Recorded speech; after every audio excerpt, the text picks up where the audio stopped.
माझं नाव अर्पिता मंद्रुपकर. मला बोर्ड्समध्ये 86% पडले.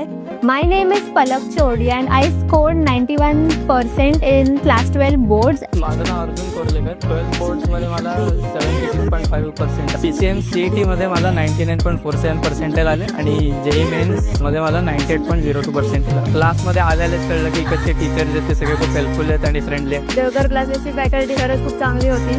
11वीच्या सुरुवातीला तर मी फक्त म्हणजे बोर्ड्स ओरिएंटेड अभ्यास करत होते, पण जसे जसे क्लासेसमध्ये टेस्ट होत गेले, DBP सॉल्व करत गेले, तसा तसा मला कॉन्फिडन्स आला आणि मी CETसाठी पण म्हणजे प्रिपेअर करायला चालू केलं. CEसाठी पण TBचे क्लासेस, DAचे क्लासेस त्यांनी पण मला खूप हेल्प केलं. माझ्या प्रॉब्लेम्समध्ये क्वेश्चन सॉल्व करायला आणि त्याच्यात डेव्हलप करायला मला खूप खूप हेल्प झाली. This class really helped me theory exams as well as for CET.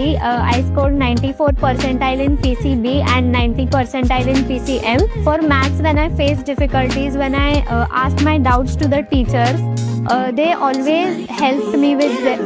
जेव्हा कधी एक्झाम क्लिअर होतं ते निघून गेलं, कारण दर महिन्याला इथे फेरी व्हायच्या आणि त्याच्यामुळे अभ्यास पण रेग्युलरली होत होता.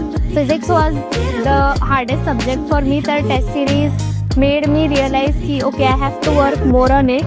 देवघर क्लासेस जॉईन केला नसतं तर माझी 2 वर्ष ही पहिलं म्हणजे जे नवीन मित्रमैत्रिणी झाले ते झाले नसते. मग प्रिपेरेशनमध्ये पण तेवढा बदल झाला असता, त्यामुळे देवघर क्लासेस जॉईन करून खरंच खूप चांगलं वाटलं. जर देवघर क्लासेस जॉईन नसतं केलं तर मी आता फक्त 11th आणि 12th बोर्ड एक्झामसाठी प्रिपेअर केलं असतं आणि मग त्यांनी काय मला इतकं चांगलं कॉलेज नसतं मिळालं पुढे. तर जे मिळाले असतील फीज बरेच लागले असते. गव्हर्नमेंट कॉलेज नसतं. देवघर क्लासेसमध्ये मला कळलं की माझ्यात पण ती कॅपॅसिटी आहे की मी CET आणि JEE सारखे मोठे एक्झामसुद्धा क्रॅक करू शकतो आणि चांगल्या कॉलेजमध्ये ॲडमिशन सुद्धा करू शकतो. मी ज्युनियर्सला एवढंच सजेस्ट करेन की कन्सिस्टन्सी इज द की.